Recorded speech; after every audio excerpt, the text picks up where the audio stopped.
Hey there guys, welcome back to another video. In today's video, we're going to unbox the Google Pixel 8 Pro. And before I go into the unboxing, just want to talk about the trade-in deals. So it looks like Google doesn't have the greatest ones this time around, but Best Buy has some pretty decent ones. So for example, if you have the Pixel 7 Pro from last year, you'll net $420 from Google or $550 from Best Buy. So that seems to be the best. Pixel 7, $325 from Google or $450 from Best Buy. So, and then it looks like still pretty decent. Even if you have a Pixel 6 or Pixel 6 Pro, you can get up to $400. It looks like Pixel 6 Pro, if you have that, toward the Pixel 8 Pro, $400, so not too bad. Now, if you do end up buying from Google, the Pixel 8 Pro, you can also get the Pixel Watch 2 included. That's the Wi-Fi edition. If you buy the Pixel 8, that one you can get Pixel Buds Pro with.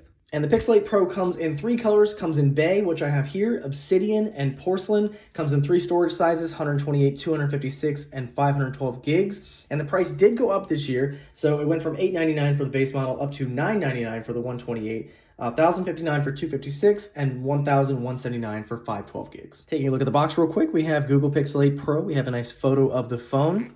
Google on this side, Pixel 8 Pro on the other, Google logo, serial and all that good stuff on the other side. Team Pixel, and of course some more information here. I did get the 128 gig model, so we'll go ahead and open this up.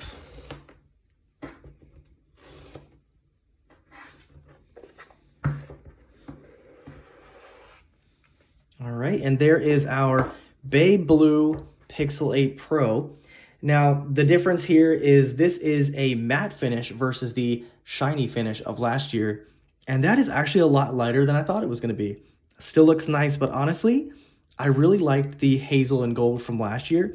Now, you can still get a hazel color, but only on the Pixel 8, and it doesn't look quite as good as the Pixel 7 Pro. But here is the phone real quick. We'll look at the front. On the front, it does have the inscriptions here telling you this is the SIM card tray, fingerprint sensor, volume, and power, and USB-C, of course.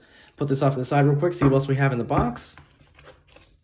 We've got our documentation here. We do have, looks like no charging brick, but we do have our USB-C to USB-C cable, as well as an adapter. So we have a USB-A to USB-C adapter. All right, we'll peel off our little cover and go ahead and turn it on for the first time.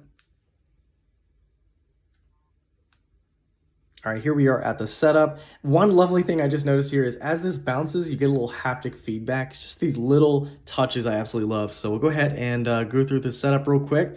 So you have the option to set up using another device. So if you had a previous Pixel or Android or even iPhone or iPad, you can transfer. We're just gonna set it up as new. I'll go ahead and get connected to my Wi-Fi. All right, it's gonna do some setup in the background. All right, now we can come to sign in. I'm just gonna go ahead and skip this just so we can take a look at everything else. So we can connect, so you can actually download your eSIM or insert a SIM card. So thank you, Google, for actually still including a physical SIM tray, unlike some other people. We'll go ahead and skip this for right now. Wants us to do a pin. We don't really need to do a pin right now, do we? Let's just go ahead and skip that too. All right, got all the Google services. So of course you can go through and drill down and figure out what you want to use on this. It tells you about the warranty. So if you want to look at that, you can. Additional legal terms. Of course, you probably should read this, but I'm not going to.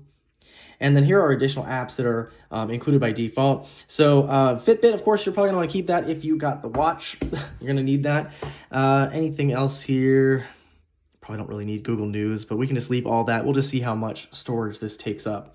So go ahead and hit OK. It does give you a demonstration of how to go home and swipe between apps.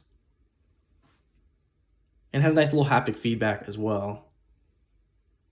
Make sure you swipe straight up. Oh yeah. All right, and then swipe up to go home. Oh wow, look at that wallpaper. That is wild. So that is our default wallpaper. Looks pretty good. All right, let's go ahead and see what we're running here. All right, so let's see if I can, okay, we're on Android 14. September 5th, 2023 Android security patch. And I do want to see, now this has 128 gigs. I know that a lot of makers are going to 256 as the base model. So probably to keep prices a little bit low, they did that. But it looks like 4.1 gigs were used out of the box. But this is obviously before all that stuff starts to download in the background, but not too bad there. And then our battery had 66% out of the box. You know, I actually forgot to set up the biometrics here, so I want to show how, you know, how good this is compared to maybe last year. But we'll go ahead and set the screen lock. So we'll do a little pin. I'll do something simple. If it lets me. Is it going to? There we go. We'll just do 1, 2, 3, 4. Probably tell me that's like not good to do, but that's okay. All right, we'll hit done.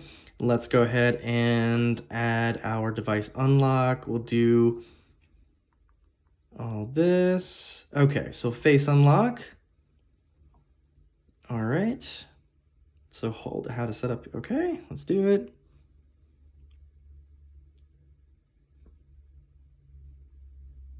That feels a little different maybe. All right, and then let's go back to fingerprint unlock. We'll go ahead and set that up real quick.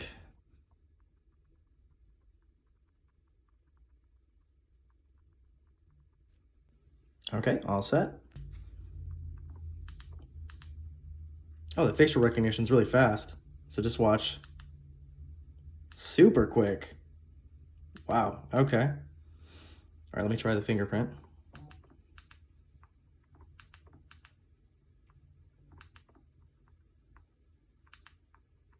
Yeah, pretty good. And just to give you a quick look around the device, you can see we have this beautiful 6.7-inch screen. Very minimal bezels going all the way around. It is a flat display this year instead of having the curves on the side, which I actually prefer. Looks really nice. Now, we do have the camera in the center. Pretty large earpiece. Not sure if you can really see that. Very minimal curve going from the screen into the frame of the phone, but looks really, really nice. Now, this screen also gets pretty bright as well. I think up to 2600 nits. Don't quote me on that. But on this side, you can see we have just the SIM card tray. And this is a silver color, but it looks like it has a tint of blue to match the blue of the back. I don't really know, but it looks really nice. You can see on the top, we have the 5G window, microphone. On the opposite side, we have the power key, volume buttons. On the bottom, we have our speaker, mic, and USB-C charger. And then on the back, we have that large visor with our camera. So that's pretty much unchanged. I mean, it is a little bit different, but unchanged from the Pixel 6. They've kind of kept this design going. So you can see that we have the nice silver going around it, or blue silver.